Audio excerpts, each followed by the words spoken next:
Eventide Entertainment presents The Drive-In, hosted by Aaron Lopez.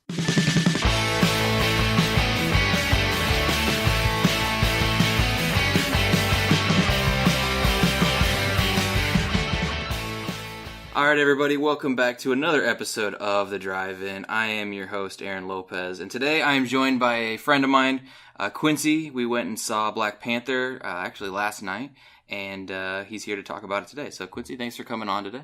No problem.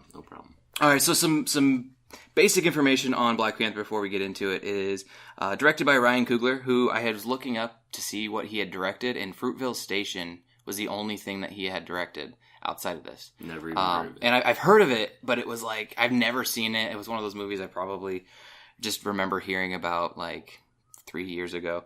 But yeah, so he directed this, and starring Chadwick Boseman, Michael B. Jordan, Lupita Nyong'o, and Andy Serkis, as well as a handful of others.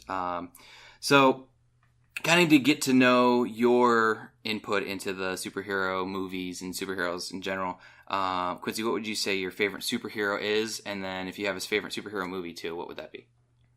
By far my favorite superhero would be Spider-Man. He's got the shirt on, everybody. The shirt and the hat. And the hat. Right here. Oh, I didn't even see that. So there you go. He's doubling up on Spider-Man today. Yeah, I just, it's a Spider-Man kind of day, so. Excellent. Yeah. What'd you think of Homecoming? I really liked it. You like it? I actually loved it. It was one of my favorites, to be honest. Yeah. It's more of him being a kid. Yeah, absolutely. I'm with you there. I definitely think that Holland's done a lot better job of showing the entirety of Spider-Man as opposed to... I liked Andrew Garfield's at times. I overall was not completely in love with it, but I thought it was good. And I couldn't stand Toby. I loved it as a kid. Yeah. Because it was cool. It's like, oh my God, Spider-Man. Yeah, it's Spider-Man. Looking back on it though, I'm just like, I don't know why they picked him. Well, the third one was the worst by far. Emo Spider-Man? Yeah, that was weird. The black suit was cool, but... Yeah. Well, and that was something too, like looking at the comics. Do you read comics at all, or are you just kind of a hero fan? I'm just kind of a hero fan. So, looking at the comics, actually there was probably like a year and a half where Spider-Man went to the black suit. And he wasn't becoming Venom, it was just like the black suit symbiote from the Secret Wars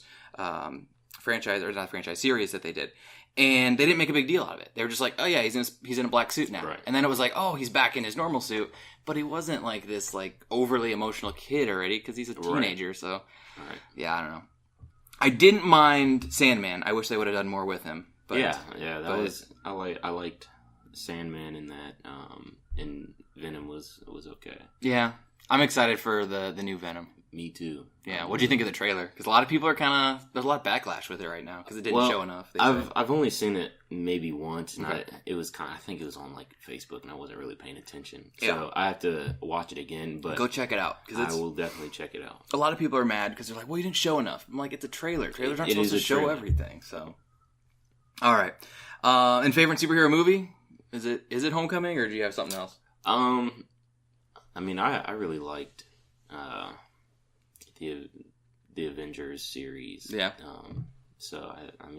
Because there's more than one.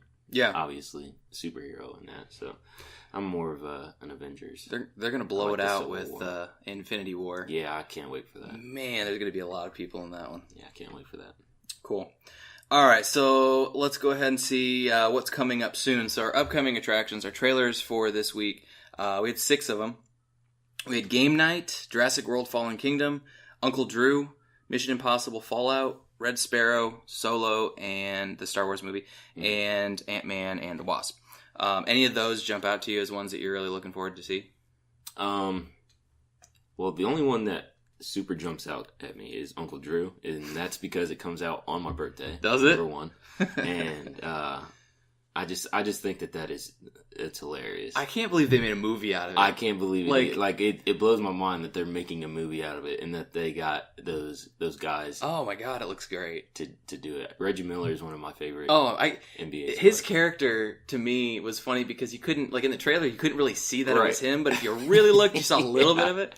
So it'll be pretty funny. Yeah, that'll be funny. That's one, though, if you guys aren't familiar, so Uncle Drew is kind of an alter ego that Kyrie Irving, basketball player, started doing, and they just kind of like made like mockumentaries, and I think the very first time they tried to see if it was a prank, and and it was hilarious, and people loved it, so they kept doing it. Now they're making a movie, and Shaq's in it, and Nate Robinson. Yeah. So, yeah, I mean, Lisa Leslie, you got Shaq, and all these guys. It looks pretty funny. It kind of looks like the sports version of the Nutty Professor series. Yeah. It looks good, though. It looks really funny. But it's meant to be, it's going to be corny. Oh, and yeah. It's totally meant to be. It has to be. Yeah, it has to be. So, yeah, I mean, I've seen all of these now. I hadn't seen the one for Uncle Drew. So that was cool. The Mission Impossible Fallout, actually, my wife went with us, and she leans over as soon as the trailer finishes, and she's like, I haven't seen any of those. I'm like, yeah, I haven't either. I haven't seen any of them. For me, Mission Impossible kind of just missed the mark with the age, I guess. And I mean, it's just like another Tom Cruise movie. Yeah. He's shooting and jumping, and you're either all in on it or you just don't care. Yeah. I mean, Solo looks really good. I'm actually pretty excited about that one. I like the Star Wars series. Oh, yeah. I mean, I own all of them. I'm excited, but my only concern is why are they having it come out in the summer? They have for the past 3 years now. They're not going to this summer or this winter around Christmas. They're not going to have our movie. Yeah, and it's usually around Christmas time. So I don't know. I don't know what I'm going to do. Yeah. But it does come out on Memorial Day, which that's around my birthday, so at least I'll have a birthday present to go and watch some Star Wars. I mean, for the past so many episodes of Drive-In, I keep telling everybody that I am done seeing 50 Shades Freed. All those trailers came, and that's come and gone, but now it's been Red Sparrow for me. Yeah. I see Red Sparrow every single time, and I don't even know if I want to see it anymore because of how many trailers I've seen for it. I've only seen the one. That I saw last night. Yeah. It looked pretty interesting. It's like, she has an accent, though, doesn't she? Mm-hmm. The accent is kind of throwing me off. Yeah. It's like, yes, we know she's from Russia, but it doesn't really... It sounds like a Russian accent from an American person. Exactly. So, we'll see. I don't know. I'm sure at some point I'll go and see it. I've loved Jennifer Lawrence and for so long, so if it gets some good reviews, we'll see. But right now I'm kind of burnt out on it. Yeah. All right. I mean, before we move on, Ant-Man and Wasp. That's one that, like you had told me last night, you hadn't seen Ant-Man yet. You gotta see it because, as I was telling him last night, everybody always says that the best Marvel movies are the ones that you don't have any expectations for. So that's why I was kind of worried for Black Panther because of how much hype there was. But like when Ant-Man first came out, no one went to see it. Like initially, no one was talking about it. No one cared. But then it was like the first weekend, enough people went and saw it. The second weekend that it started to roll, and it got a following. And I think that was kind of one of the first movies where you saw Marvel not taking itself so seriously. Right. And you got Paul Rudd. I mean, you're not going to have this action star in Paul Rudd. So. Exactly. So yeah, Ant-Man and the Wasp, and that one looks good. That one comes out in July, I think. So I'll have to check that one out as well. All right, so spoiler-free summary before we get started with this is this. Black Panther follows T'Challa, who, after the events of Civil War, returns home to the isolated, technologically advanced African nation of Wakanda to take his place as king. However, when an old enemy reappears on the radar, T'Challa's mettle as king in Black Panther is tested when he's drawn into a conflict that puts the entire fate of Wakanda and the world at risk.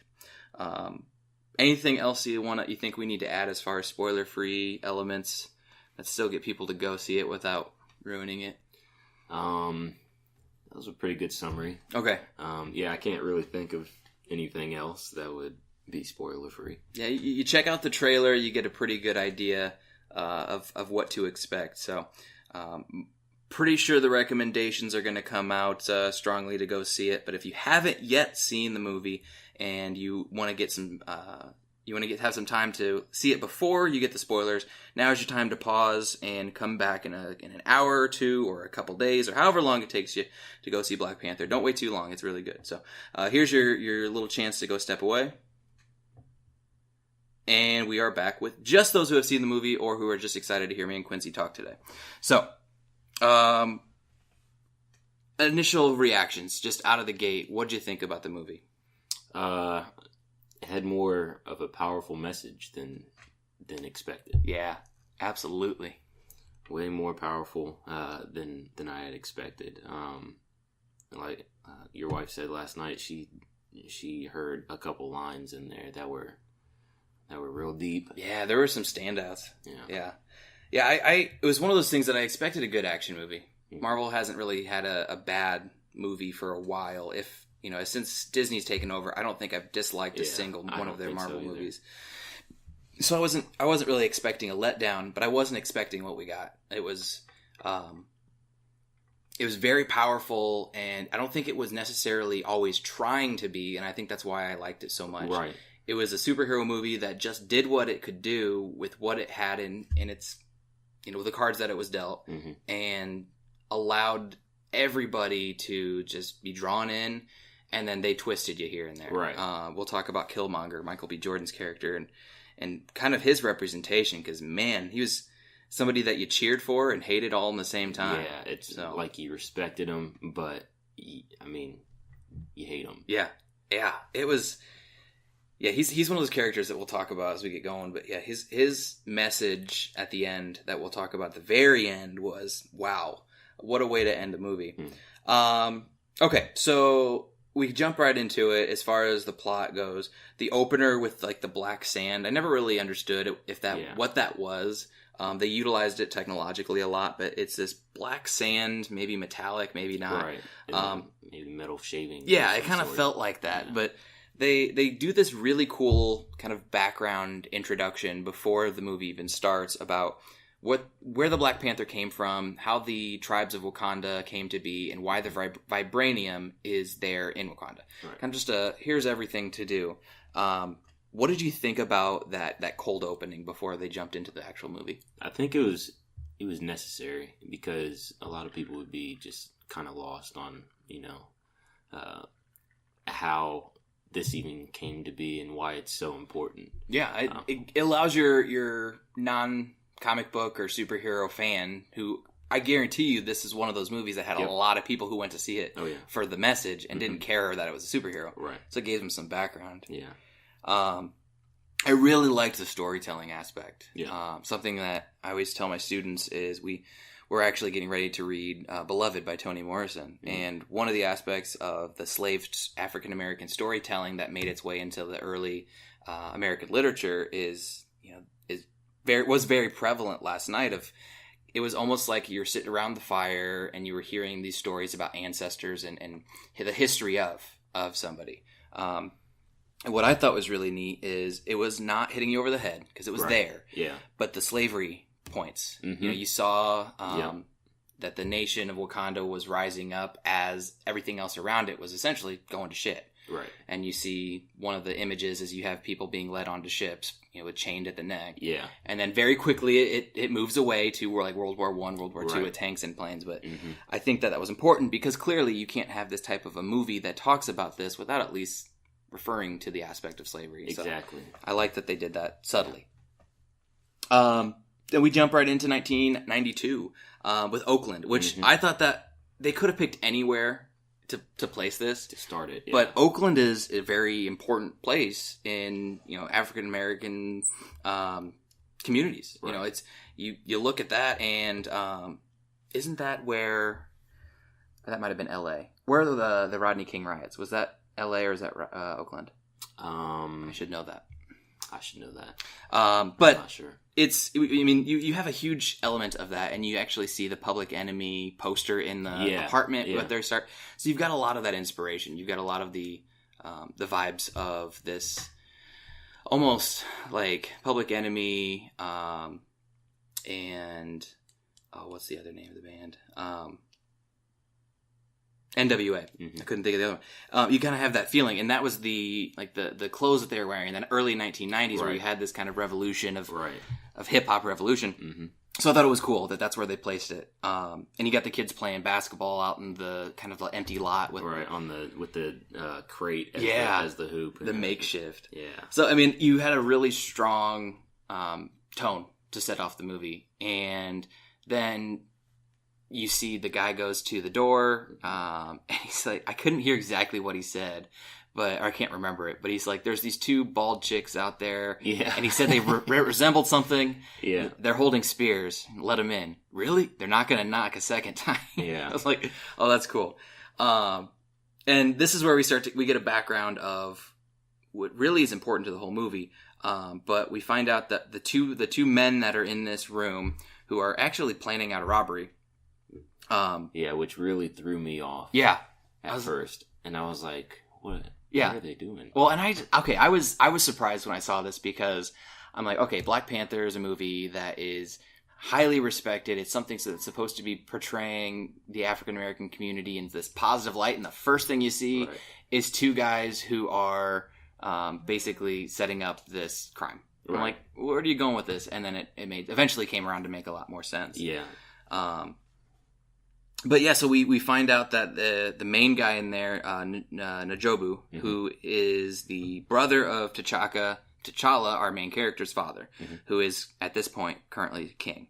And T'Chaka finds out about N'Jobu's plan to kind of basically say, we're going to get all the vibranium and we're going to share it with everybody because you don't realize what's going on out here. Right. And he helped Claw, who we have seen, Andy Serkis' character, we've seen in a couple movies building up to this. And he's helped him basically steal a portion of vibranium. And the reason why T'Chaka knows about this is because we have the other guy who is actually the young Forrest Whitaker. Right. Which is, was it not Suri? Oh, I can't remember his name. I can't remember his name either. That kind of threw me off too because the character was fairly short. He's a little guy. Yeah, and Forrest Whitaker is a monster. Yeah, the guy's huge. Yeah, he's a big guy. So it's like, what age was he? At it that said point? It was only like 25, 30 years. Yeah, like you don't grow that much. No, he looked like a little kid, and Forrest Whitaker looks like he's in his early 60s. Yeah, I mean, easily. So yeah, that threw me off too. But we found so Forrest Whitaker's character, who we'll talk about later, who is kind of the kind of like this head ceremonial, like monk, or I don't really know how to explain it, like a tribal chief almost. Is kind of how he came off, and he's this secondary spy who's been spying on a spy to make sure that he's doing what he needs to do, which he wasn't, and he wasn't. Yeah, and. So that's when you see N'Jobu, who goes to attack him, and T'Chaka steps in front of him, and he's in his Black Panther outfit and uses his claws and kills him to save. I think it's Zuri. That sounds right. But one of the things though that threw me off, and I wasn't completely sure where they were going with this, and I want to say there's some history to this, but when they pulled back their lip to show that they were Wakandan, right. What did that mean? Because to me, I had like my ideas of what that was, but I don't remember that being anywhere in the comics. So I think that might have been something they created for this movie. Right, whereas kind of the glowing tattoo. Yeah. That I mean, something when you're born, you have to get this. Yeah. If you're Wakandan, I mean, it's kind of confusing. The only thing that jumped out to me as a potential, and I might be pulling something out of my ass here. But I, for some reason, remember when I was in like middle school or high school, they talked about tattooing slaves to see who they that they were brand them or tattoo them to kind of show ownership. Mm-hmm. And it felt like that was a reclaiming of that. Like, we're not dealing with that anymore. We're taking that back. Right. And even then you see N'Jobu who says to his son later on when we go into like this flashback, I gave that to you so you could go home. Right. So it was kind of like a screw what used to happen. This is how it's going to happen now. Yeah. But it was weird because it had the same bluish glow as the vibranium. So I don't know. It was cool. It was also kind of weird every time someone was pulling their lip and you see it's like a horror movie or something. Yeah. It's funny. So they leave. T'Chaka kills N'Jobu. They leave. You see these kids who are playing. Eventually we find out one of those kids was Killmonger.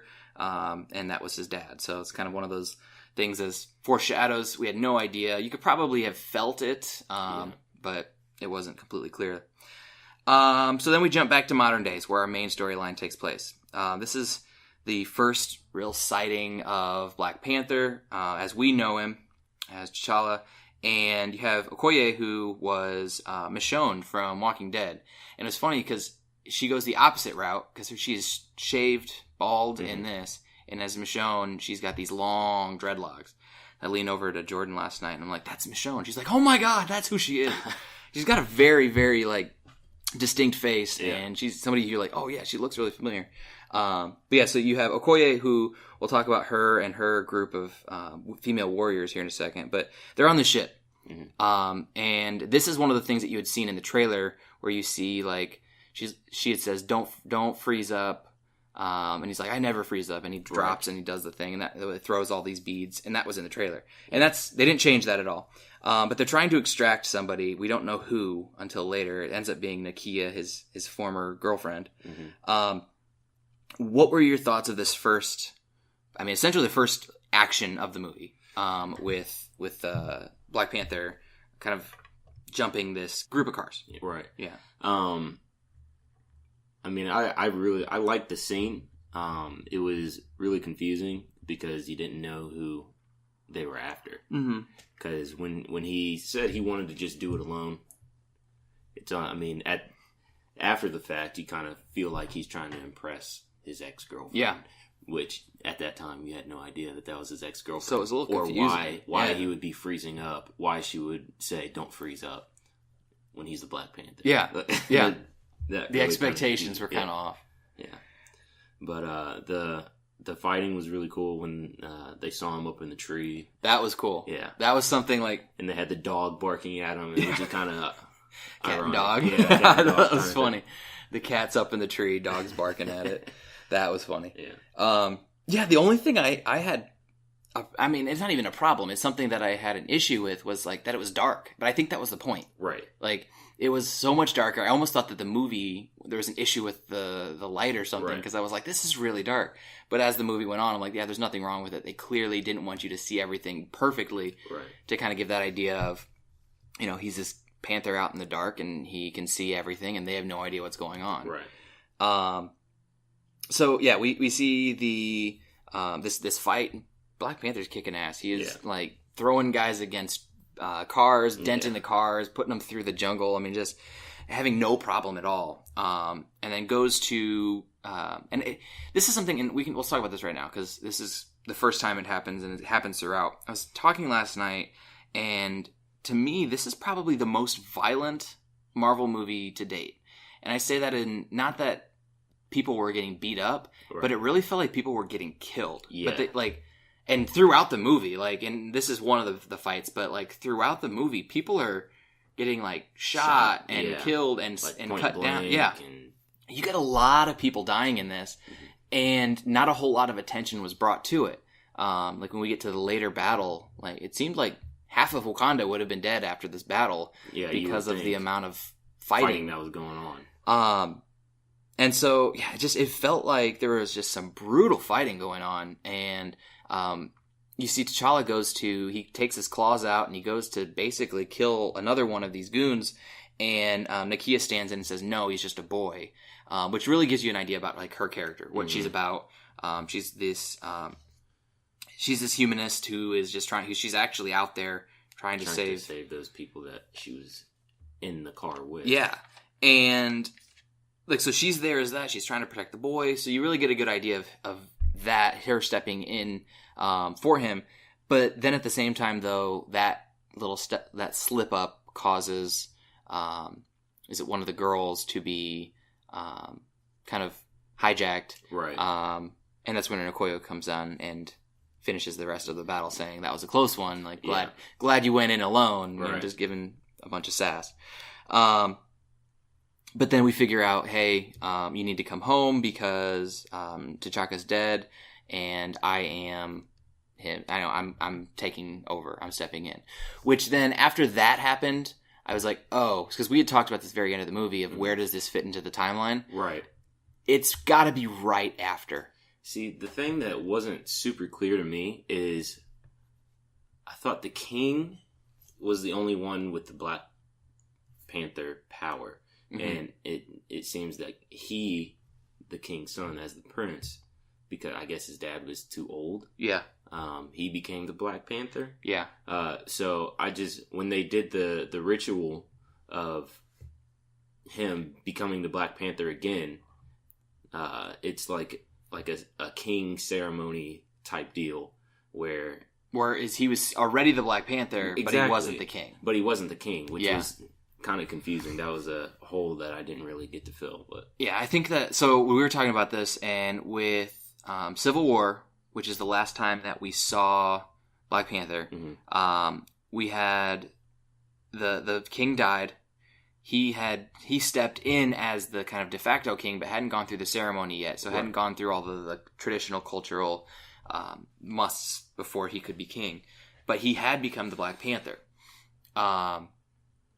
It's kind of one of those things as to why did he? Yeah, I think that you bring up a really good point. It's not clear as maybe because the king was too old.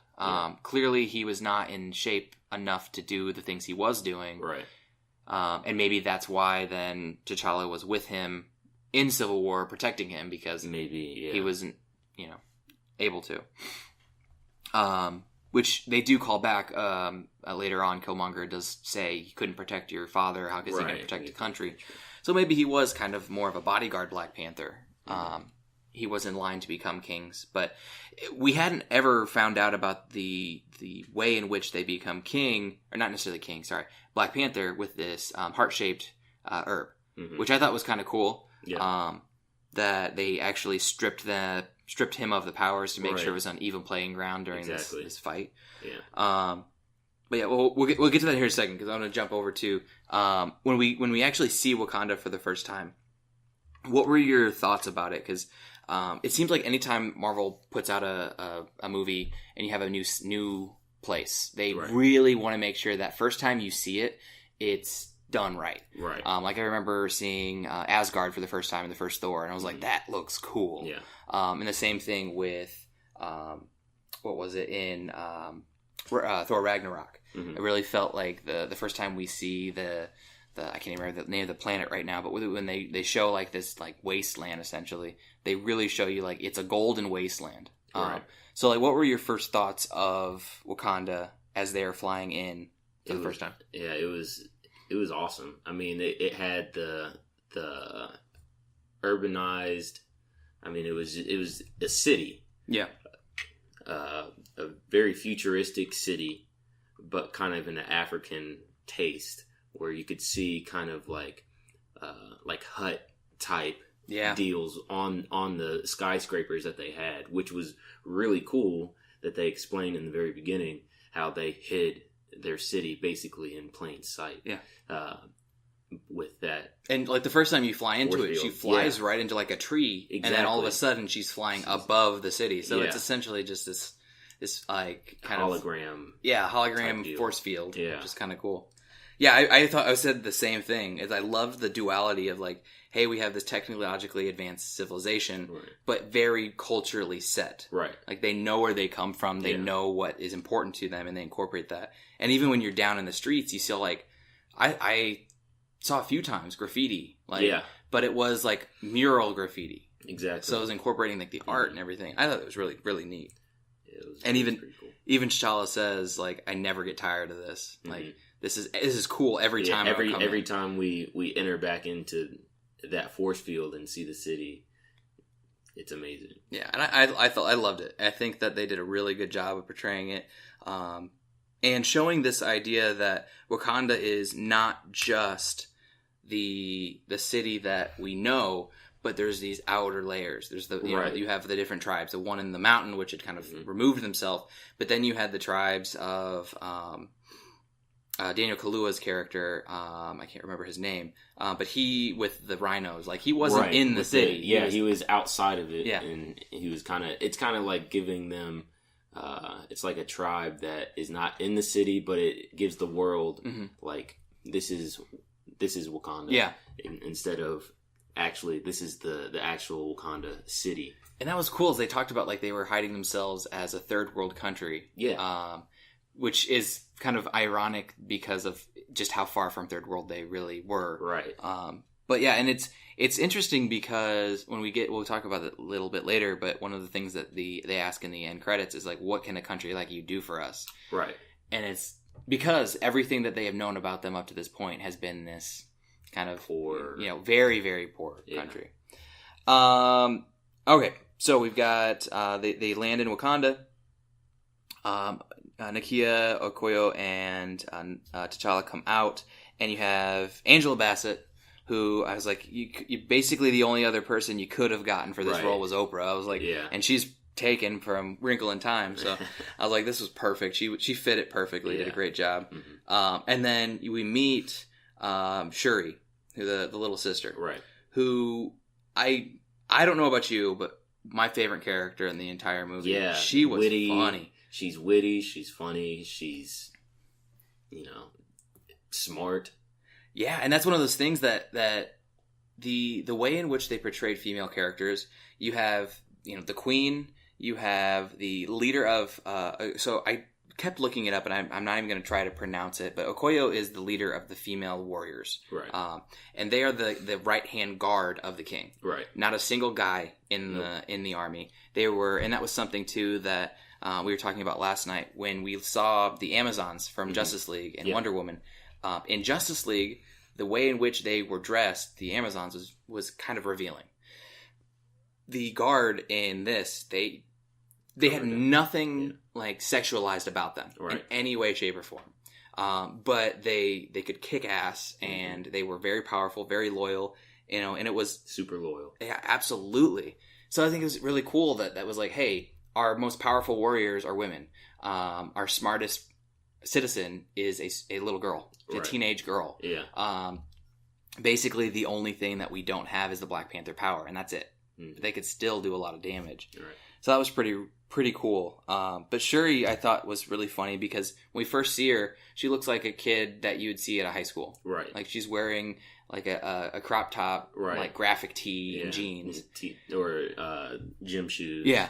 And they say, I hope you'll find something better to wear for the ceremony. Yeah. She turns around and flips him off. Yeah. Like, she's a teenager. No, like, that's perfect. But yes, it's one of those things that like they keep talking about her as like the new Disney princess. Yeah. And it's like, that's very true. She's smart. She's, able to help. She's never in distress. There's not a single time where she plays the damsel role in the whole movie. Right. So I was really impressed with how they had her. And actually, she becomes, in the comics, so we may get some of this eventually, but she actually becomes like kind of a Black Panther. Oh. So I'm really hoping that they keep her around. You kind of got that with the gun, like the beams that she had. Yeah, so, when she was punching. Yeah, so later on she incorporates some of her own tech. So we'll see. I think maybe at some point, if something ever, I think we're too early for T'Challa to die or anything like that. But maybe he gets into a tight spot in Black Panther 2 and needs some help, and Shuri swings in. So she was awesome. And then before we skip past that, she asks, "Did he freeze?"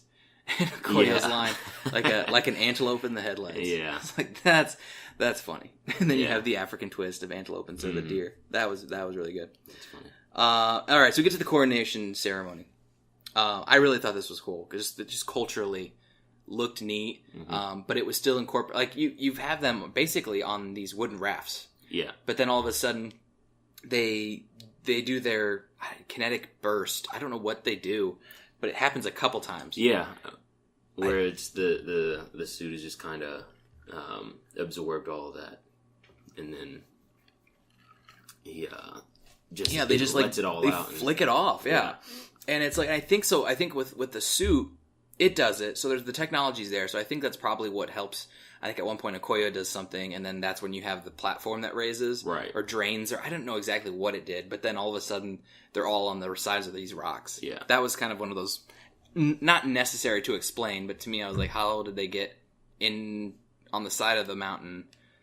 I don't know. Yeah. It's probably not important. I just was like, why are they all there? How did they end up there? They were all in these rafts on the top of this cliff, and now they're down there. It doesn't matter. So you have the whole concept of, to be king, you have to remove the powers of the Black Panther. and then you accept a challenge if anybody challenges you. And the 4 tribes of that were in Wakanda, they had all said, we're not challenging you today. And then they're like, all right, great, new king. And then all of a sudden you start hearing these noises. And that's hooping and hollering. Yeah. Like a kind of like a gorilla. Yeah. Well, and that was their symbol. So it was kind of the warrior chant was the like the grunting of a gorilla, of like the physical what's the word? Intimidation. Right. It's an intimidation factor, and it worked because these guys are huge. You've got M'Baku, who is their king, and actually, so at the very beginning of the movie, we find out that one of the tribes did not want to join the other 4 and went to the mountains, and it's the Jabari tribe, and they are the ones who come back, and they are led by this huge guy, M'Baku. The ritual combat concept is that if somebody yields, they lose, or if you kill them, they lose. Right. But that is the only way that you can finish the challenge. Right. And I thought this was kind of interesting. Like, what would have happened? So the setup is like you've got the guard for M'Baku who come in, and then you have the Okoye-led guard of the women. They come in. They have their spears and their stuff. Yeah. And they're like pushing. They're pushing them. Yeah. Would they have pushed them both off? That's I don't know. That's like they're on the side. So for you guys listening, that they're on the side of this cliff, and there's like a waterfall essentially, and there's nothing but on like the side. There's no guardrail or anything. It's just this natural formation, and every time someone falls, or every time every few seconds or something, they like start stepping in. Limit. Yeah, and it's like, so you can't escape, you can't run away, so you have to yield. But like, I don't know. It felt like by the very end, they're like in their faces. Yeah. So they were basically saying that if he doesn't yield, he's going to die. Because he's going to have to pull him off because they can't do anything else. So I didn't know what would have happened. Luckily, we don't find out. And that didn't happen in the second one. Did not. They didn't have anybody. Yeah, well, he didn't. He didn't. Killmonger did. Yeah, Killmonger didn't have anybody, so. So I don't know why it happened in one, not the other. What would have happened if they got that far to actually push them off the cliff? Right. But we don't find out because M'Baku yields, and actually at the behest of T'Challa, who's like, your country, your people need you.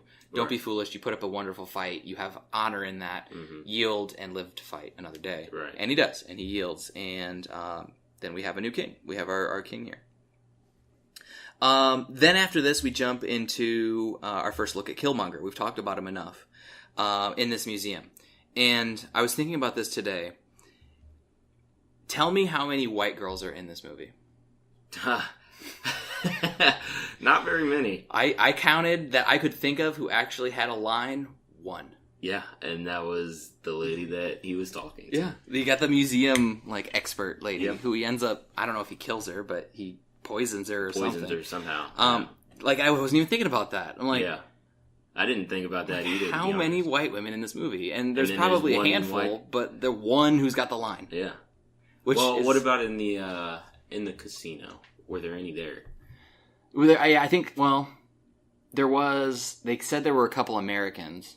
None of them were white but I don't. women. I think it was the one was the one American. I think she was Hispanic, or she didn't look white. Yeah, she was something other than Caucasian. But yeah, I mean, like that's awesome. Yeah, and you had so many women in this movie. Mm-hmm. I mean, even you've got all of the people that are even on the side, like the Korean lady. Right. So you've got all these minor characters who really don't play a huge part. But to show you, because one of the things that has been huge in Hollywood right now is that they're worried that diversity doesn't completely sell. Right. Clearly it does. Yeah. 5th all-time, highest opening debut of all time.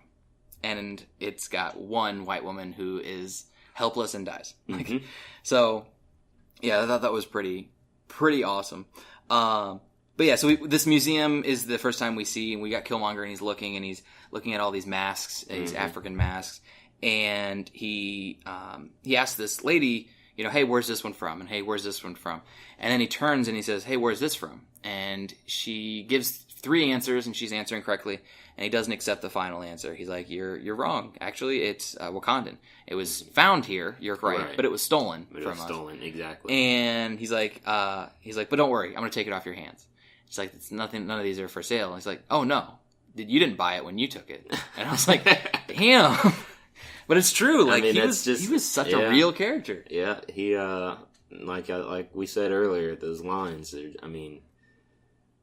They make powerful statements. Yeah, and he was perfect for it. Yeah, like I don't like Michael B. Jordan in a lot of movies, just because he's a good actor, but I don't really watch a lot of his stuff. Well, the last one that he was in, the last superhero movie, was Fantastic Four, the reboot, and that bombed. Yeah, it was horrible. Yeah, so he's not known for this, but I haven't seen it, but I've heard amazing things about Creed. Creed is actually one of his best movies, and I really did like Creed. I need to see that because people have been saying wonderful things about it. Yeah, so. Creed was a good movie, and this, I think these two are his best movies, and that's what it's going to be, his legacy. Hopefully this jumps him forward because it gives him something to go off of. You see all these people who play, like, Marvel is a reboot for people's lives. Like, Robert Downey Jr. was nothing. Guy was pretty much washed up. Yeah. Coming out of rehab, and they gave him a shot, and now he's completely regenerated his entire career off of this. And same thing for Mickey Rourke with playing Whiplash. You got all these guys that give a second chance to. Granted, Michael B. Jordan never had any issues with, like, drugs or alcohol or anything like that, but it just hadn't been in anything really powerful. This is a good jumping off point for him. Yeah. So I really hope something happens about this, because we won't be seeing any more of him after this movie. We'll get to that later, but kind of a sad thing. Yeah. So, okay, I'm gonna throw out a comparison and tell me if I'm off, but this just Killmonger to me felt very Malcolm X. Yeah. Like, powerful, rebellious, strong, knowledgeable. Yeah. You couldn't tell him anything because he knew what he wanted. He has a response for everything, and he knows what he wants, and he's going for it. Yeah. And for me, like, Malcolm X was not afraid to go a violent route if need be. Mm-hmm. He wasn't going to go passive 100% of the time because he felt, hey, it's not always going to work that way. Yeah. And that was the same with Killmonger. He wasn't immediately going to kill somebody, but like his name says, he had no problem doing it if he had to because he had an agenda. He knew what he needed to do. He said it in the movie, he's killed many people in many different places to get where he needs to be.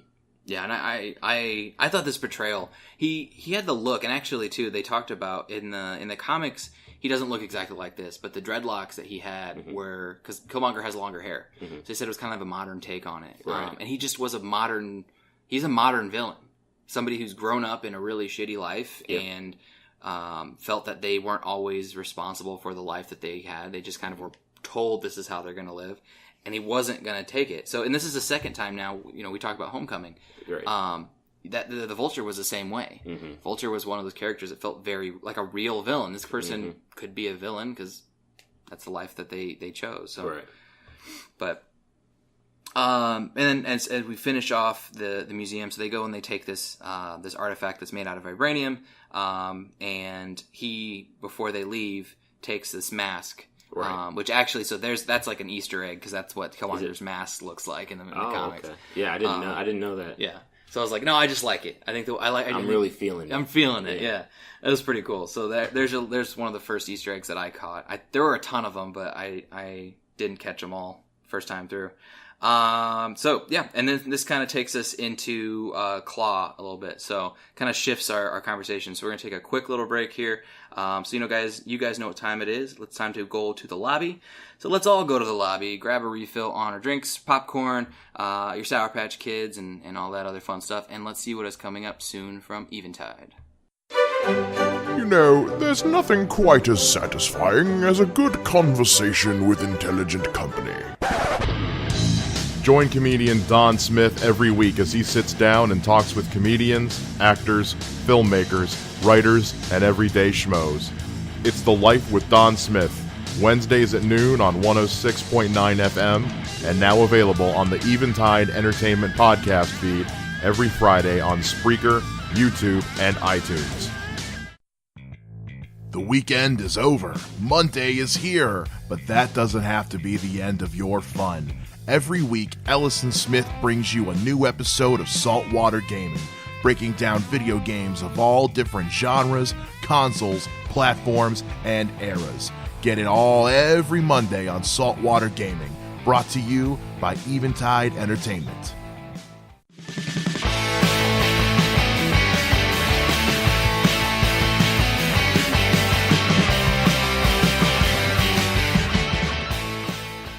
All right, welcome back to the second half of the Black Panther review episode of The Drive-In. We just got done talking about our introduction to Killmonger, which now we're going to shift into the other villain, because that's who Wakanda cares about. That's how we really get into the second half of the film, is Claw. And Claw is one of those characters that we've seen before. If you saw him in Civil War, he was there. And I want to say that he was in... I can't think of the other one. He was in Civil War for sure, and I want to say that he was in Winter Soldier, perhaps, or there's another one, maybe Iron Man 3. But he made his way into a couple, and Claw is somebody who was our first connection of like, hey, they're going to do a Black Panther movie, because he was the first person to ever mention Wakanda in a Marvel movie. He was the first person to ever tie Wakanda to vibranium in a Marvel movie. So like, okay, we got this idea that this is what it's leading to. And actually, I was telling last night, if you look up Claw, the character from Marvel, you'll see this really weird guy wearing a red outfit who looks almost like an alien, but he's got this like satellite dish on his hand, and from that he shoots out these like beams of energy. Right. And we finally get a little bit of Claw, his hand, like pretty much his defining feature in this movie. And we'll talk about that here in a second. But Wakanda finds out about Claw's involvement with this idea of trying to sell this piece of vibranium. So he's back into the whole vibranium business, and they go to intercept it because they want to get this piece of vibranium off the streets, back in Wakanda, and hopefully in the process get Claw, bring him back, and have him answer for the attack that happened in 1992 around there, because it killed a lot of people, including Daniel Kaluuya's father and mother, who he's very still upset about it. He really wants justice. It's important to remember. Before they go out, though, you've got Shuri, who gives us this awesome, almost like James Bond, hey, before you go out, here's all your new stuff. Right. And that's where we get the new suit. Which is awesome. It was so cool. And it's important to remember, like, I didn't realize this. So when we're down in her lab, we see the three suits. We see the one with the gold chain, like the gold emblem. We see the simpler one that he ends up choosing, and we see the old one, which is like, hey, get into an outfit, put a helmet on.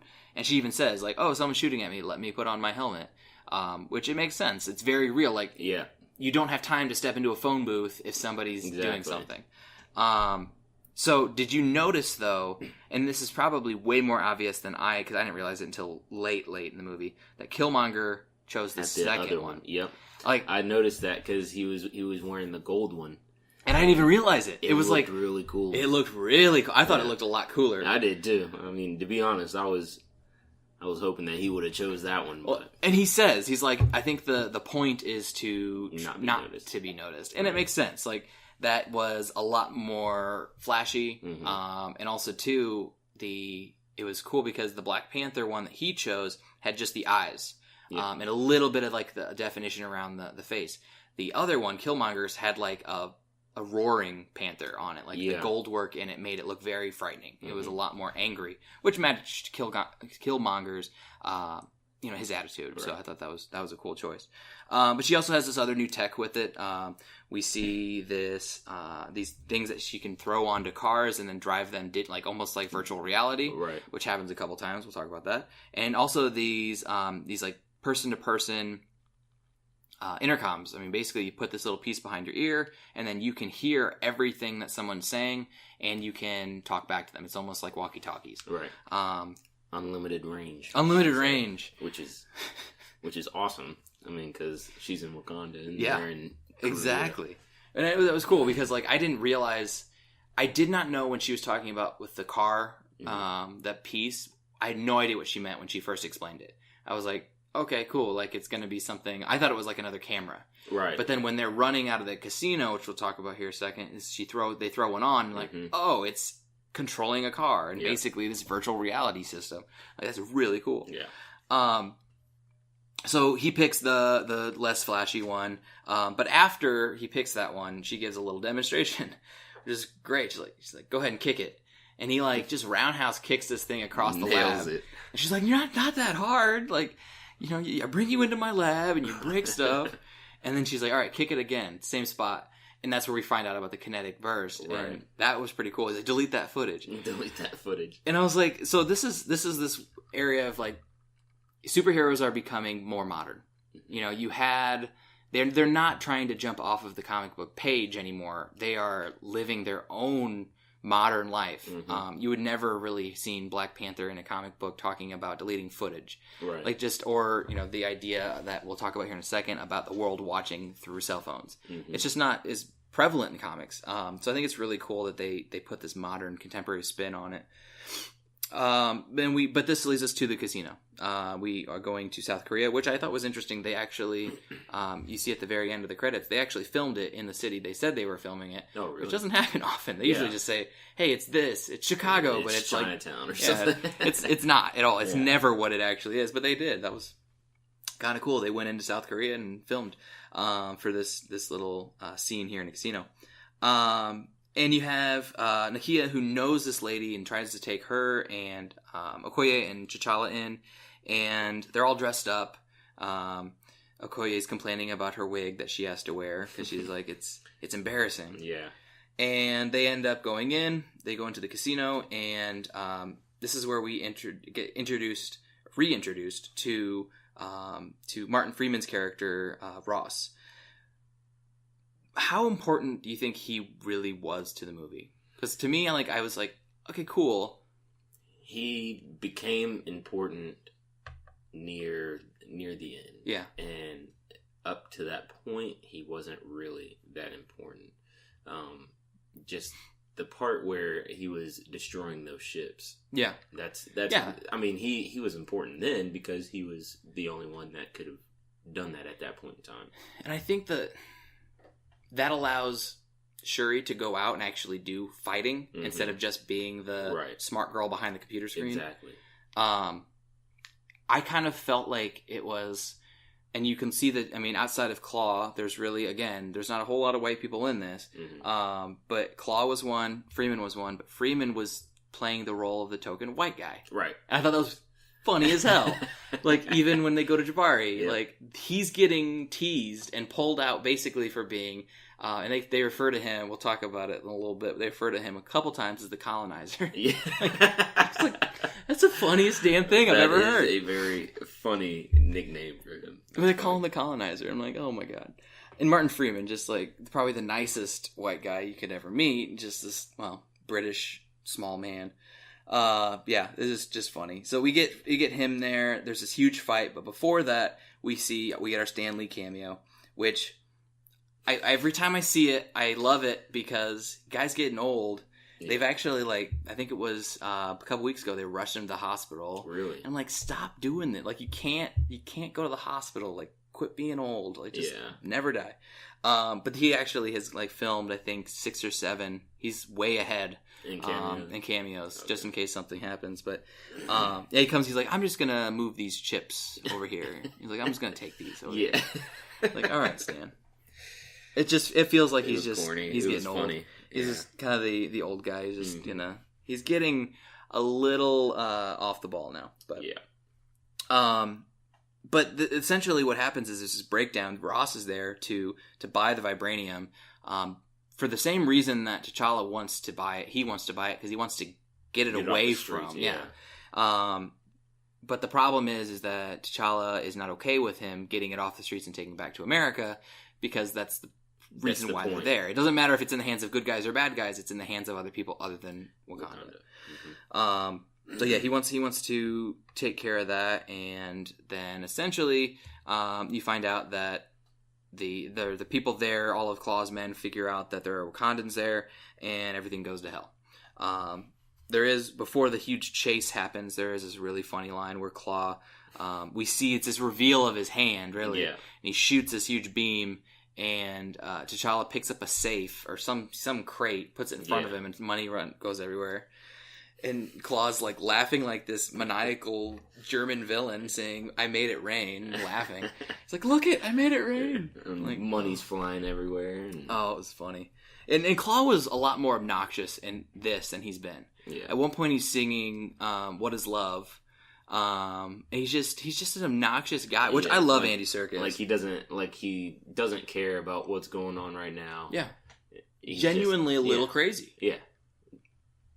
Yeah, he's one of those characters that I'm, again, very disappointed that this is the last movie we're going to see him in. But, so we get this chase. And the chase to me was one of two scenes that really got me, well, I could even say three scenes, that really kind of jumped the movie. It got it going. It was like, okay, this is not just a movie about, culture or tradition. Like, this is a superhero movie. Like, there you go.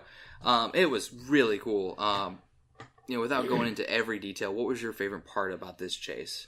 Because I wrote down like 6 or 7 things, like, oh, this and this. Yeah, and this. Well, one thing that really caught my eye was when he tilted that car. Mm-hmm. And he kind of scraped the ground and tilted the car and turned it so it wouldn't crash into because there was no way they were getting through there. Yeah. She's like, I'm not going to make it. And he's like, hold on. Yeah. Yeah, and uses his claws to dig in. He just manhandled it. That was cool. Yeah, and then the funny part was when the car exploded, when Claw obviously destroyed that car that they were in, and she was in the driver's seat, and the car explodes, but she's riding down, still holding the steering wheel and the seat.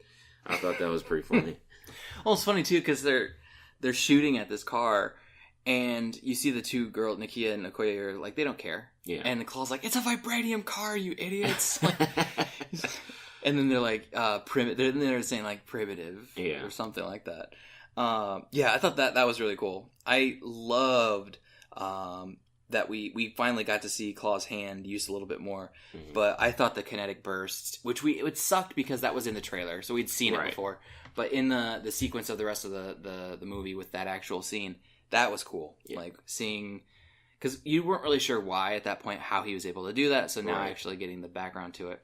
But when he jumps on the hood of their car, lets his burst go, and then lands back on the virtual reality controlled car, that was cool. Another thing that was really cool was when she threw her spear. Oh yeah, in front of their car, and it stuck in the ground in front of them, and then just flipped the entire car. That was pretty cool. And that's one of those things that just, they talk about vibranium a lot, but you don't actually see the power it holds. Exactly. It's the first movie that really embraced how powerful vibranium is. They show all the different things you can do with it as far as technology and medicine, but then for the weapons that are being created, then it even makes more sense as to how powerful Wolverine is when you find out, oh, hey, vibranium is, his entire body, all of his bones and everything is wrapped in it. Crazy. So it gives a little bit more weight to it. So that's pretty cool. I thought that scene ended pretty interestingly, with clearly T'Challa wanting to kill Claw. I mean, he's got his claws out. He's ready to just slice him and just be done with it. And you see everybody with their cell phones watching. And the world is watching. And that's one of those things that I think we kind of forget about oftentimes, the secondary, like, hey, the people that are around all the time in these movies. And they finally address it, even for a short amount. But then they take him and they put him in this room and we go on from there. But I thought it was pretty cool. And Claw knows it. He's laughing and he's like, he even says, "Mercy, mercy, my king." Mm-hmm. I swear I almost heard Gollum's voice come out, because that's the voice of Gollum. Is that guy? Yeah. I didn't know that. Yeah. So he's like, "Mercy, mercy, my king." And he's completely just being this ass about it. But you can almost hear the weaseliness that Gollum would have. I still think it's a complete travesty that Andy Serkis hasn't won an Academy Award yet. It's because all of the stuff he does is CGI, and you can't win an Academy Award. Right. You can't be nominated for something you're not actually in. Right. And it's just like, it sucks. It'll happen one day. But then, okay, so now we have this little bit of history. It's very short, but this history behind Killmonger. And they have the picture up, and he says, or actually it's Ross who's talking about this, and he's saying, no, this guy's one of ours. Right. And you're like, whoa, what? Because it even he busts out Claw from that. And that whole scene, it was like funny and interesting, but really nothing happened other than Claw gave Ross some information that, hey, they're not as inept as they say. Right. They have tons of vibranium. They're technologically advanced beyond anywhere else in the world. Mm-hmm. So yeah, I think that he's just outing them. Oh yeah, and Ross doesn't believe him, but you can tell that he's curious about it enough to. I mean, because he did. Claw did actually mention. How do you think his claws and his suit are? Yeah. What do you think his claws are made of? Exactly. Yeah. Exactly. And then that's when he kind of is like, the gears are turning. Yep. Unfortunately, we don't have enough time for that to go anywhere, because that's when you see Killmonger and the other people, his little crew, bust the side of the door or the wall, and they get Claw, and they run away. But you see a necklace that has a ring on it that T'Challa notices, and that's where he's like, "There's something up here." Yeah. So they take Ross back, because in this little mini firefight, Ross got shot in the back. He jumped in front of Nakia, saved her life, and they were like, the only way we're going to save him is we take him back to Wakanda. And you can almost immediately feel like you outsider, like this isn't going to be good. And they try to hide him the entire time. So clearly, like, no one's supposed to be coming into Wakanda. Right. But that's where we kind of split the story a little bit, and two things are happening at once. As they're taking Ross back, we see Killmonger killing Claw, which was a twist I did not see. I didn't expect. Either. What did you think about it when it happened? Because it's very quick, and he also it escalated very quickly. He's saying, like, hey, we need to go back to Wakanda. He's like, well, you don't want to go back there. And he's like, yeah, I do. And then almost like shit hits the fan. Like, it's over at that point. Yeah. So, like, what did you think of that little twist? It surprised me. It caught me by surprise. I mean, they were getting ready to get in that plane, and then all of a sudden, he shoots the pilot, and then, or whoever that was. Yeah, I think it was. Well, it's like one of the German henchmen. Right. Yeah. And then everything just, like you said, shit hit the fan. Yeah. And then Killmonger's searching for Claw, and he finds him, and finally he shoots him. Well, he shoots. Well, and I found it very disturbing how easily he would just kill his girlfriend too. Like, he shot her to try to shoot him, basically, and she was dead. Like, and no worries, he kept going. It just, that personifies him as no care. The person who just doesn't care about killing to where he needs to go. And he hits Claw like in the shoulder, and Claw, we have to actually say this too. So Claw's hand, with the like kinetic burst hand, that's been removed, so that he has one arm now. Black Panther. And he's got one arm, and this arm is now shot. So the guy's basically helpless, and Killmonger walks up to him, cocks his gun, and shoots him again. Like, there's just maliciousness, point blank. Yeah. So that really gives you more of this vibe of who Killmonger is, what he wants to get, or what he'll do to get what he wants. So as that's happening, we go back to Wakanda, and Shuri is looking over Ross, and she's like, "Yep, we can save him."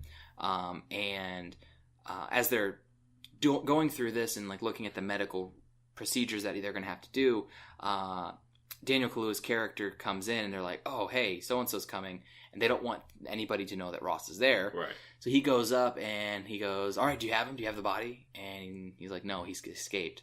And so this is where you start to see the seeds of this inner struggle of Wakanda. Right. With him saying, "Your father did nothing. I thought it would be different with you. It's not." And he walks away, and you start to see like he's pissed, and you see like this major disconnect in like almost like the seeds of turmoil being planted, and they come out.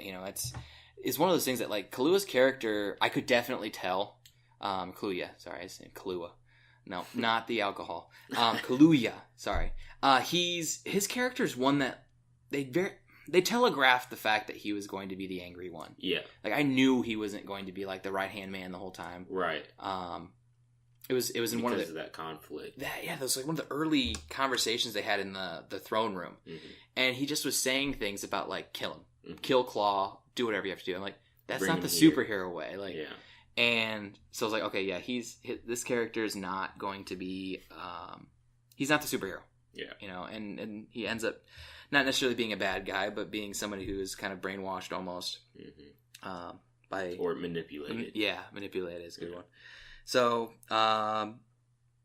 we see them come back, and that's where we get our awesome line of Ross wakes up and he's looking for T'Challa, who we find. We'll talk about where T'Challa is, but he's like, "Hey, where am I?" And Shuri freaks out, and she's like, "Don't scare me like that, colonizer." And that's the first time we hear it, you know. But yeah, that was just hilarious. I think everybody in the theater lost it at that. Yeah. But T'Challa finds out about his family's past, and that's where he's at. He's dealing with it.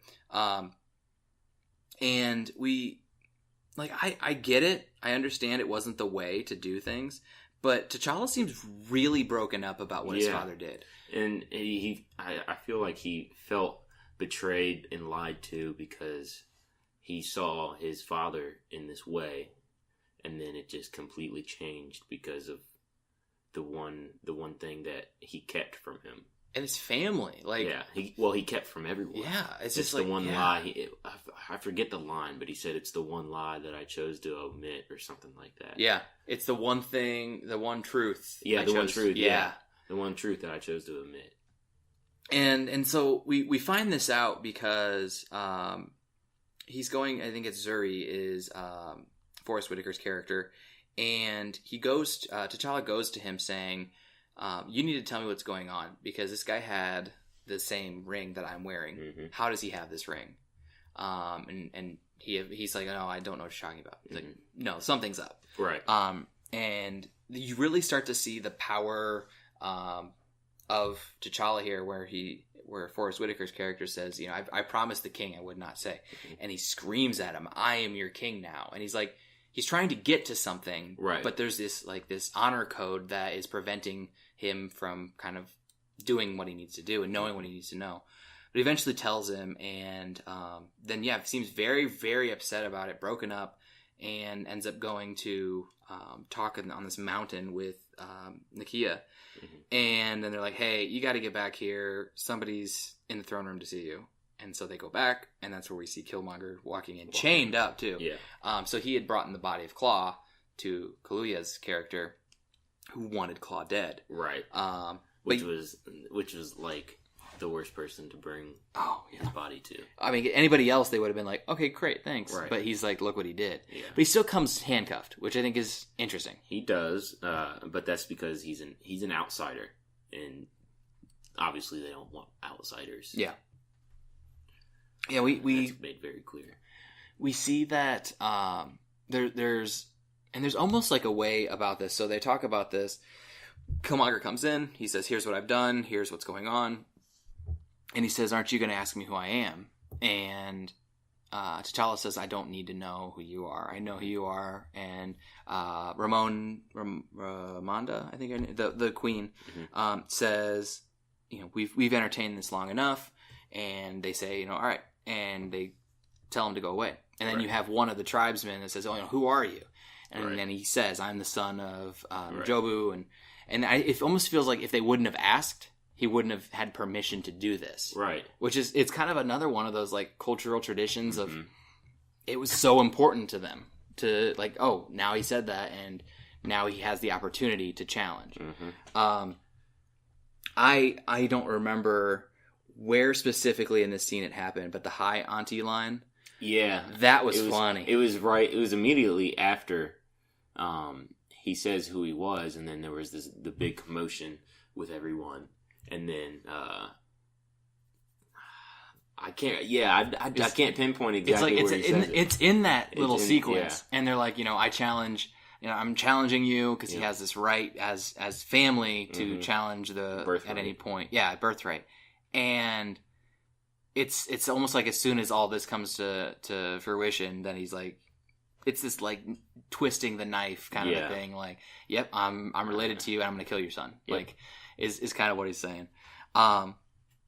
And this time, T'Challa says yes. He's like, I'm going to accept it. And we find out more about Killmonger leading up to this, that he's, he went into the army. He's trained in all these different, fashions. He was one of these military guys that was actually trained to take down a government, like infiltrate and take it down. And you see that, yes, he is who he says he is. He's not this like global terrorist. Right.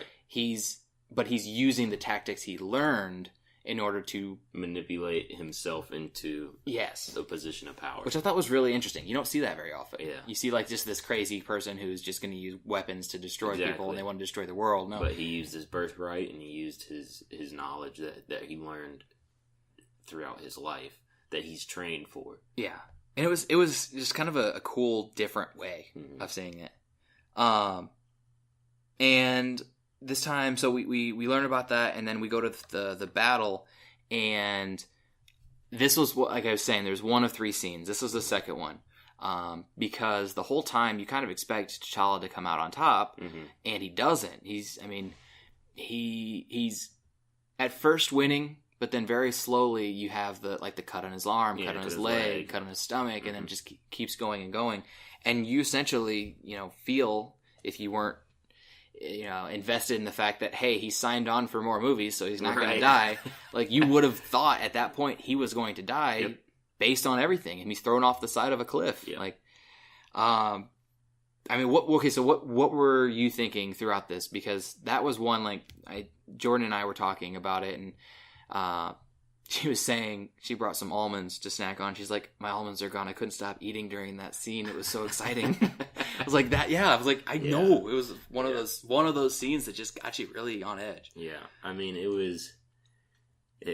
that's another thing that caught me by surprise. I was expecting it to be one kind of a longer fight scene between them.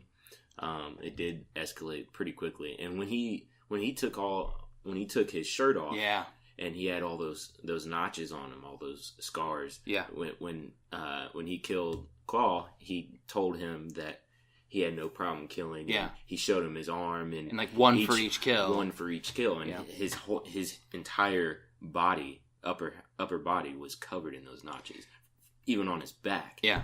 And I think it's kind of cool. So I was looking at some stuff, getting ready for today, and they were saying it took him 2.5 hours to put those on. Each of these are sculpted. It's not like a full suit that he puts on.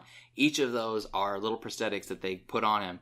So it took him 2.5 hours just to get that on every day.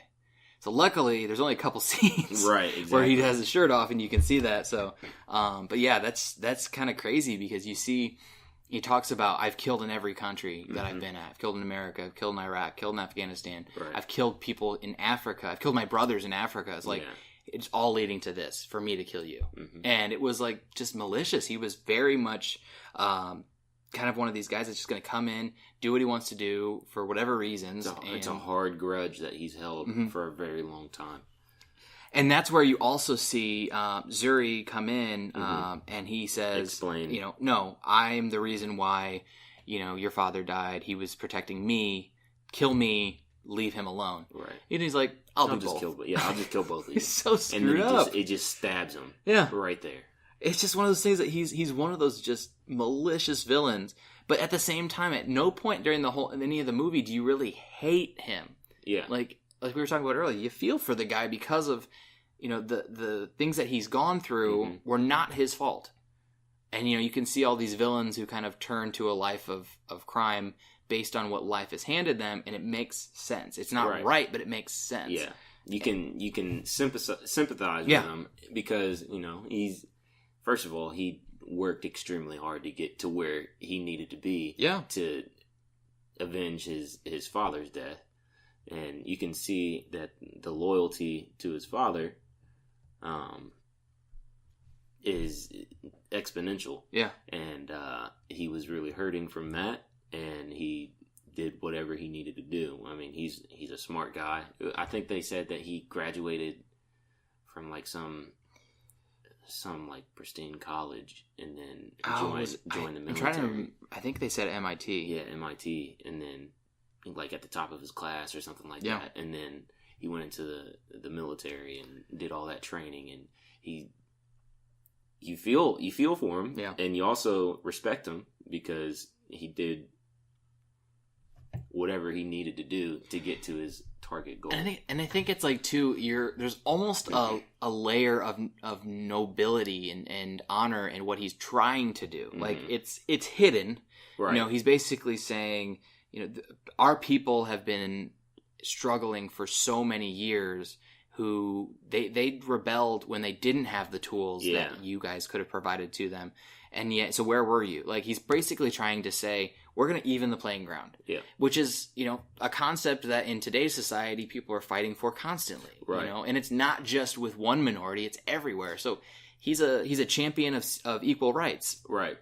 But at the same time, it's to the extreme. Yes, he takes it a bit far. You know, when people get their hands on weapons like that, there's no telling what's going to happen. And that's the Wakandan reason why they don't want by bringing him out there. Yeah, because it doesn't matter whose hands these weapons end up in. It's a destruction that they can cause, and that's not what their goal is. So he becomes king. There's a really interesting scene that mirrors the first time this happened, so we kind of glossed over this a little bit. But after the first challenge with M'Baku, they take him into this kind of cave, and they put him. He sits in it, and they feed him the herb again, the heart-shaped herb, and cover him with sand. And he wakes up in the other land. I can't remember what they called it. Some spiritual world. Yeah, and he talks to his father, which I thought was really cool because that scene was all the Black Panthers in the tree, and it was like, and you kind of could see like all these former Black Panthers are now Panthers, but then they can go back and forth between, and that was cool. And that's where he's talking to his father for the first time since he's died, and then after Killmonger he goes through the same thing, and he lays down. They give him the herb. They bury him. But when he wakes up, he's still in that spiritual world, but he's in the apartment where he found his dad. And I was like, that's powerful. Yeah. Especially when he's talking to his dad, and they show him as a kid. Yeah. And then they go and he's crying, and it's like they're humanizing him. They're saying like, this is a guy who lost his father for something that really he shouldn't have. And it mirrored what happened to a lot of these kids, and many kids still today, where their parents are killed for no real reason. Yeah. And so it was like, okay, he's human. He might be a little evil. He might be a little extreme. Right. But he's dealt with a massive amount of trauma and heartbreak. So it was a really interesting scene. I keep looking back on it. And I love how they mirror it. Yeah, that's awesome. You know, one son talking to his father, his deceased father, and the other talking to his deceased father. So, but when he comes out of it, he goes on this power trip, and he burns all of the. And that's where I'm confused, on how future Black Panthers. I have it down here. No more new kings? Like, are we done now? Yeah, like, I don't get that. I mean, if she would have stolen two of them instead of just the one, which obviously we'll get into that later. Yeah, I mean, I'm sure at some point they're going to say, well, they can recultivate it or something like some easy little piece of script that they can say. But, I mean, when you burn all of them, I mean, he said that to make sure that there was nobody else that could ever be like that. Yeah, and I thought the same thing. I was like, okay, so I guess that means we're done. Like, he's going to be the last Black Panther. Yeah. So unless there's some other aspect of it, but from what the movie gave us, it seems like that is no longer going to be the way in which the Black Panthers come to be. Like, there might be some other way they come, but now that's done. Yeah, I thought the same thing, because I was like, so Nakia steals one, which was, I thought, okay, something's going to happen with her there. But yeah, she didn't seem too upset though. No, that was happening. And she didn't seem super concerned. She just grabbed it and kind of went on. And she was going to give it to M'Baku. Yeah, like she didn't even think, oh, we're saving this for future. No, she's just like, let's use it to try as our last ditch effort. So yeah, that was another thing. That was one of the things I was a little curious about too. I was like, how are they going to explain this one? And they'll figure out a way, I'm assuming, but in the short term, I'm kind of confused what they're going to do. Yeah. So Nakia, who has stolen this heart-shaped herb, joins back up with Shuri, Ramonda, and Ross, General Ross, to go to M'Baku, the leader of the Jabari tribe, to ask for some help. They're going to give him the herb and hope that he can then at least say that at least it's a Wakandan in rule, not an outsider. And M'Baku has a really funny interaction, basically talking to Martin Freeman's character, saying, no, you don't get to. And he starts doing the gorilla whooping and then saying, you don't get to talk here. Say another word and I'll feed you to my children. And he's like, I'm kidding. We're vegetarian. But it's funny because it's like you don't see people like that with a sense of humor. Right. You just see them as being like this powerful, powerful being. So I thought that was pretty funny. And he's like, all right, no. And the funny thing is he knew T'Challa was there. Yeah. And he never waited. Said it. Yeah, he waited until he heard what they wanted. Which shows you kind of how that tribe acts. Mm-hmm. Like, they are separate from Wakanda, but they are still connected. But they're not connected enough to care completely. Right. So I thought that was really interesting that, we find out that they had found T'Challa. One of the fishermen found him, brought him home. They put him into the snow, basically, to try to, slow down his blood flow. Right. So they could keep him alive. Which he is alive, which means the challenge isn't over. And actually, I think it's Nakia who says that. Mm-hmm. She's like, oh, he's alive. The challenge isn't over. That's the first thing that comes to her mind. And then he said, he just doesn't care that the challenge isn't over. Oh, Carry out the plan. Yeah. Yeah, and it's interesting because when he jumps back, they feed him the herb. So they have that second herb that she stole. They feed it to him, cover him with the snow, and then he wakes up again. But this time, his dad's basically saying, you're dying. You're dead. Right. Come live with us. And he's like, no. Not only does he say no to him, but he questions him. Mm-hmm. Why did you do this? And that's the line with the truth that he omitted that you mentioned. Mm-hmm. And he says he's not done with it. He's not finished. And then he wakes up. And it's kind of one of those interesting things of he wakes up and we see him talking to M'Baku saying, the debt has been paid, M'Baku says to him. Right. But then he also was like, well, I could use an army. And he's like, no. I'm good. Nope. And it's kind of one of those, clearly, it's like the whole, Hitler World War II thing. It's like America saying, no, we're not going to help. But everyone's like, no, you clearly need to see that once he's done here, he's coming for you. Right. Once Killmonger has done what he needs to do, he's going to continue. There's no stopping him at that point. Oh, absolutely. And it's the closest opposing, entity is right in his backyard. So he's going to go there next. But he says no, and he says that, I wish you the best, and my debt to you has been repaid, and they leave.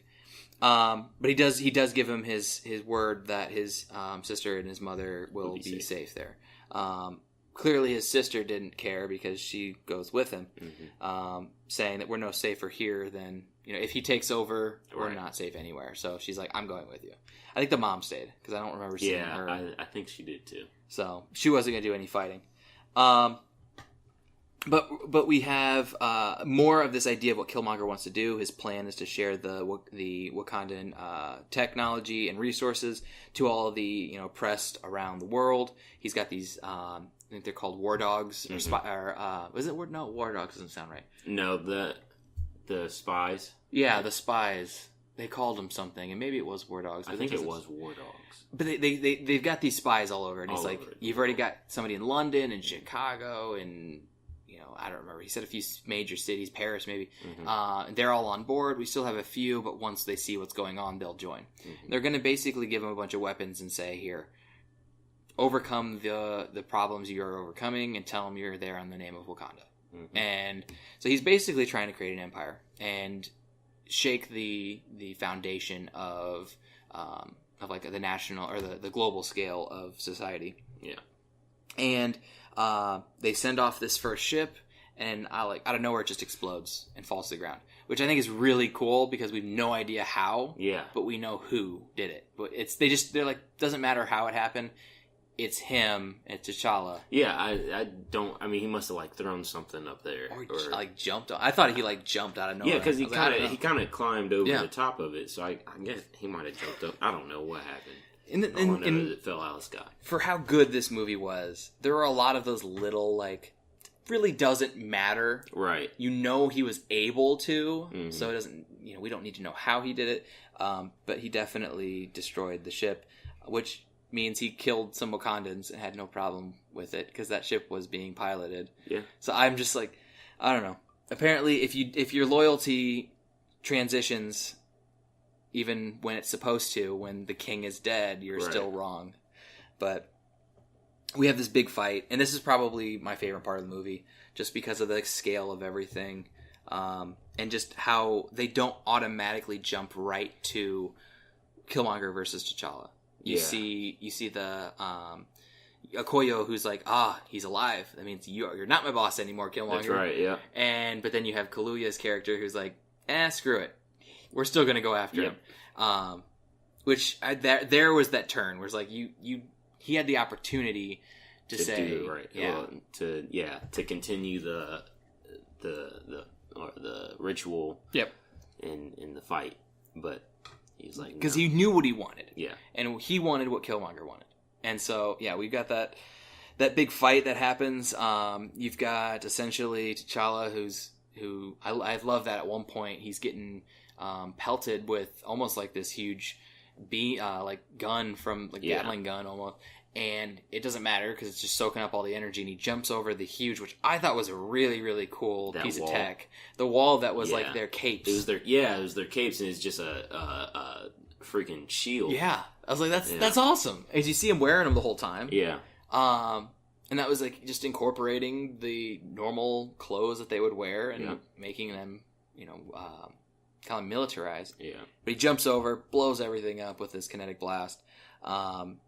But then you have, a continuation of this fight. Things are not looking good for them. And I'm not sure the order of all this. But you have Killmonger, who is fighting a few of the guards, Okoye and the female guards, and kills one of them. And cold blood. Yeah, just, nope, doesn't care, kills her and continues.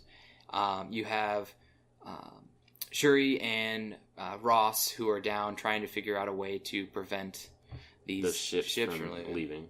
And then you have T'Challa, who is essentially fighting his best friend. Yep. And this all just culminates in you have the rhinos that we didn't really talk about the first time because they weren't that important, but these like huge rhinos. They're not just like normal rhinos. Yeah. They're huge, and they're these battle rhinos that are just going through, trampling people. There's only 3 of them because they show you this like bird's eye view of the battle. There's only 3, and like they're killing everybody. They just power through everything. Yeah. And they have this they have like the armor on as well. I mean, first of all they're rhinos. Yeah. Second of all, they're armored. They it's probably vibranium armor. So it's like So this fight essentially culminates in Freeman's character Ross is going and he's shooting down all of these ships. He eventually does get all of the ships down, and he's doing it through the same virtual reality system that Shuri used in South Korea. You see the women, Nakia, Okoye, and the couple of the other guards who are there kind of cornered, completely surrounded by the other Wakandans, and you have M'Baku who comes in, and you start hearing the grunts again, which I'm like, oh, that's cool, like keeping it going, and they start fighting, and then it's an even playing field, but that's when you see Killmonger start fighting with T'Challa, because Shuri is actually in danger, which we talked about earlier, but she had these like beams, they were almost like boxing gloves in a way, but every time she like punched, it was this surge of energy that just, which that's one of those cool, and I mean it was a drawn back version, kind of pulled back of Claw's hand, right? So it was like that same idea, but I was very surprised because it did more damage to the suit. At least it seemed like it didn't hurt him, but it slowed him down a lot more than what anything else did. So it's like vibranium on vibranium, works. But she knows that better than anybody because she made both of them. Exactly. She made the suit. She knows the way around it. And so you've got this moment where you think Shuri's in trouble, and I was going to be pissed if he killed her. Because he's done it before. Like, he's killed everybody else. So it's like, he's actually going to kill her, and then that's what gets T'Challa to beat him. But thank God he saves her. Right. He uses that energy burst. Yeah. Well, and it's cool he was cornered on that rock, and he was getting his ass beat. He was. And that was one of those things is they were beating him up and beating him up and beating him up. And I'm like, okay, do your burst. Because we knew it was coming. Right. And then what I thought was awesome is when he tackles Killmonger, they fall into this pit. Like and they're fighting for mid-air. like 20 seconds. Yeah. And it's dead silent except for you hear the punches and the kicks and the groans and everything from that. And I thought that was a cool moment. That was a really cool scene when they were falling and fighting at the same time. That was really cool. And they land on the train tracks, which we found out a little earlier that these train tracks disabled the vibranium because vibranium is not safe enough to transport. Right. So what it uses was this magnetic stabilizers. Yeah, like some magnetic stabilizers, and it kind of shuts down the vibranium while it transports it, and then when it releases it, it's good again. And so they utilize that to try to defeat Killmonger, but at the same time, it puts T'Challa in danger, in the same danger. Exactly. And I thought what was going to happen. It was going to use the train to hit him. I did too. That's what I was expecting. I was like, first of all, this train's going 1,000,000 miles an hour. It's speeding. Yeah, and they're talking through it like it's nothing. Yeah. I guess just because it's going fast, it's not really technically on a track. It's magnetic. Yeah, it's just floating. Yeah, it's like something floating past you. Yeah. But yeah, they're talking, and you find a lot about it's a continuation of what Killmonger's been saying this whole time. He's like, you've gotten this your whole life, and this is gonna change. And it's just same agenda, same motive. But ultimately, he is defeated. He's killed. And I really still don't understand how it happened because, he took the spear or the knife that was floating in the air and grabbed it and stabbed it into him, but like within a half a second before the shield or the suit came back, they were about to fall off of the train track. Yeah. And it was an interesting way for it to go, but to me it was a little anticlimactic for this huge battle, and then it was this one move that really wasn't completely clear, at least to me. Yeah, it wasn't. What was going on? Yeah, he was like, nice move. Yeah.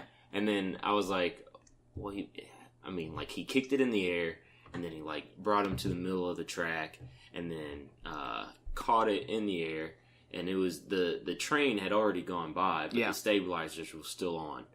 So I guess that weakened his suit enough to where he could stab him, catch it and stab him. And that was one of those things too. Is it's like he didn't pull it out, and we find out why basically because he pulls it out, he's going to die. Mm-hmm. But I thought he was going to pull it out and like just keep fighting him until he died. But Killmonger seems resolved in it. He knows that he's lost, and he's okay with it. And he starts talking immediately about his father again. And it's one of those very quick turns where it's like, you're dying, so here's what I'm going to talk about now. Yeah. And this is where we get to this kind of that last line, which is just powerful. He shows him the sunset because he talked to his dad at an earlier line. It said these Wakandan sunsets are beautiful. He brings them up out of the cave, the mines, and shows them the sunset and starts talking to him.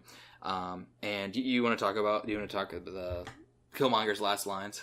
Yeah, I can't remember exactly word for word, but it was something along the lines of "bury me in the ocean with my ancestors," because even they knew that it was better to die than to be chained up or something like that. Yeah. I mean, that's a powerful line. I mean, talking about the slaves that were jumping ship because they knew that they were going to be slaves for the rest of their lives, and they'd rather die than be slaves for the rest of their lives. So he would much rather die than be locked up for the rest of his life, because obviously he was going to be locked up for the rest of his life. And even T'Challa says, like, we can save you. Yeah. Like, we need to get you back to the lab so we can save you. And he's like, no. Yeah. There's no point. Yeah, it's one of those things that it really resonates because I mentioned Beloved with Toni Morrison earlier. that's based on a story that happened in Cincinnati of a runaway slave called Margaret Garner. She ended up killing she tried to kill all of her children, but she successfully killed one of her children, saying that she would rather kill them than let them go back into slavery. They were free as in death, and she and it's one of those things that it's like, okay, where's the moral line? It's like, is that okay? Was that wrong? And it's kind of like that same idea. What he's talking about is he knows he's done wrongs. He knows what is going to be there in front of him, and that's not worth it. And it's very powerful. You just sit there and you're like, and he pulls the knife out of him and falls over. Like he chose death. He basically killed himself. Yeah. Because he could have been saved. Yeah. But he chose to not be saved, and he chose to pull the knife out of his chest and pretty much die. Yeah. And in the meantime, before this happens, we do the battle that had been raging above essentially stops when you see Okoye and Daniel Kaluuya's character, who they were dating, they were in a relationship, and basically he says, he yields to her, and once he yields, then everybody else does. So that's kind of wraps up this big battle. So we go into not the future, a few weeks later. We don't know exactly how long, but we're back in Oakland, and we're looking at the apartment that everything happened at the beginning of the movie. Shuri and T'Challa are there, and T'Challa, Shuri looks and says, "Oh, they're going to tear it down. Good, And he's like, "Nope, actually, I bought it, and I bought that, and I bought." And he's pointing to all these buildings around him, and he's saying it's going to be the site of the Wakanda Outreach Center, and she's like confused. She's like, "Wait, what do you mean?" And he's kind of saying like, "We're going to help the world, and you're in charge of this aspect of the science and technology, and Nakia's in charge of kind of the humanitarian efforts." And she's like, "Yeah, whatever. How do I know you're telling the truth?" And he presses the button on his bracelet, and the ship shows up, and these kids who are playing basketball on the same, right next to it. It's cool because they show like there's the crate basket, but right in front of it is an actual hoop. And so these kids are like, "Oh my god, what's going on?" And do you remember the line that one of them he talks about it being like a Bugatti spaceship? Yeah, he's like, it's like a Bugatti spaceship, and then they all go over. He's like, "We can break it apart and sell it." Yeah, it's like, we sell it on eBay, sell it on Amazon. And sure, he's like, you probably don't want to do that, and explaining it and talking about it. And this kid walks up and just like staring at him. And he's like, well, "Oh my gosh, who are you? Who are you?" And that's it. That's the end of the movie. And it's kind of cool because it's like it reminded me a lot of the very first Iron Man, where he said, "I am Iron Man." It's like. And it's kind of this concept of somebody who was hidden from the world. No one knew who it was. And Panther and Wakanda had been hidden from the world. And now they're about to tell everybody who they are. Which is cool because this is the last movie we get before Infinity War. Which I still... I will put money down that Iron Man is going to die. Maybe not in this next one, but by the end. The cool thing is based on like all the comics, Infinity War is very different.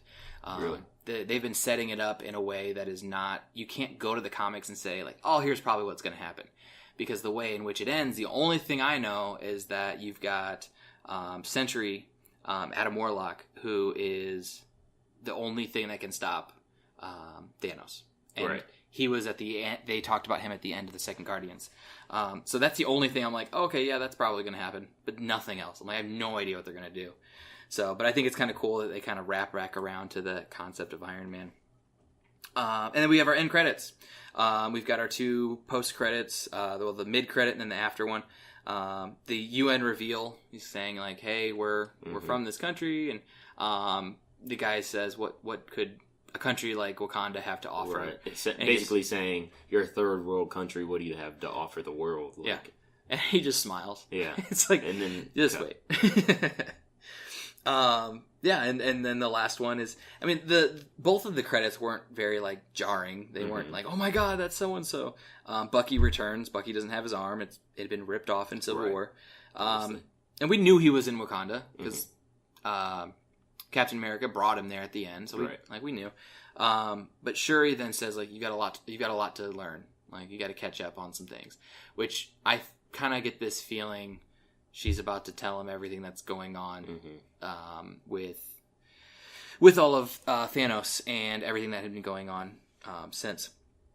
So that wraps it up. That is kind of the end of it. They say Black Panther will return in Avengers: Infinity War, which we knew because it's only a couple months away.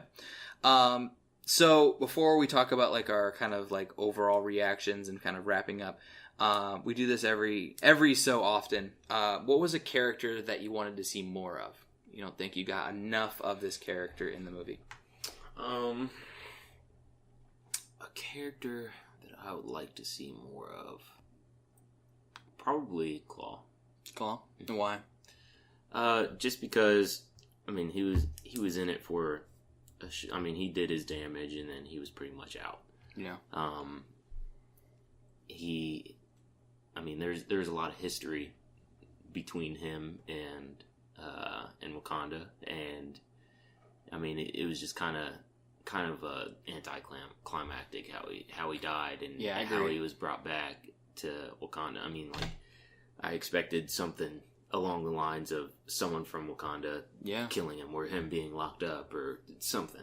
Not just being shot point blank in the head and then dragged to Wakanda and dropped on pretty much their front doorstep. So, I mean, I feel like there could be more. For how much build-up there was into his character from a couple movies prior, it felt like, I could agree to that. It felt a little anticlimactic of he didn't get the ending he needed. However, Claw's one of those characters that he shouldn't get the things that he deserves. That's true. But I completely agree. Claw's one of those characters I really wish we would have gotten more of. I'm pumped to see what happens with Shuri. I'm so excited for her character. They talk about... to see more. They keep talking about how Wonder Woman, DC did what Marvel is yet to do, is give a movie to a female character. Mm-hmm. And then I always talk to my students who say that, and I say, okay, so tell me the movie that's based around a black character that DC's done. And they're like, oh, okay, yeah, I guess you're right. And it's like, but I think that Shuri, and what we've seen, like the fact that we had one main character that is a guy, but then the rest of everybody around him was female. I think that we're getting closer and closer to this concept that we are going to be getting a female driven hero movie soon. Mm-hmm. And the love that Shuri is getting and the way in which, like, the reactions that people are talking about her, I think we're getting closer and closer. And so I'm pumped to see what she does. Yeah, and like you said, you think that Iron Man is going to die soon. Yeah. I feel like she could be basically his kind of replacement because she's smart. She creates those kind of weapons and suits and all kinds of stuff, and that's who does all the weapons and a lot of the weapons and a lot of the suits and stuff for everybody else. It's funny that you say that because I'm probably going to get in trouble from all of my comic book fans and friends and everybody who are like, no, blah blah blah. No, there's there is a second Iron Man in the comics, and I can't remember her name, but she essentially has created an Iron Man suit. And that's what everybody thinks. If Tony Stark dies in the Infinity Wars, we're going to see her step in, some sort of female. Mm-hmm. It's this like black female teenager, very much reminiscent of Shuri. Right. That she may step in and be the next Iron Man, which would be really, really cool if they do that. And I hope they do because she's awesome. She's a really cool character. Yeah. We're getting our Captain Marvel movie here with Brie Larson in... I don't know when that's coming out. I want to say that's coming out next year. So, I mean, we're getting one soon, but I think that we'll get that. I want to see a Miss Marvel movie with Kamala Khan. Mm-hmm. She's a really cool character. Just basically a super fan. She is a fan of superheroes who then becomes a superhero. Right. It's really cool. So, yeah, I like Shuri. I hope we get to see more of her soon. And I hope that maybe that starts with Infinity War with her helping Bucky kind of get back on track, and we can kind of see where it goes from there. So how did this live up to expectations? What were your final thoughts? And then let's talk about a rating. I always try to get some kind of funny rating to go with each one, but I couldn't come up with something for this one. Right now I've got 1 out of 5 heart-shaped herbs, and that's kind of lame. So let's say 1 out of 5 colonizers.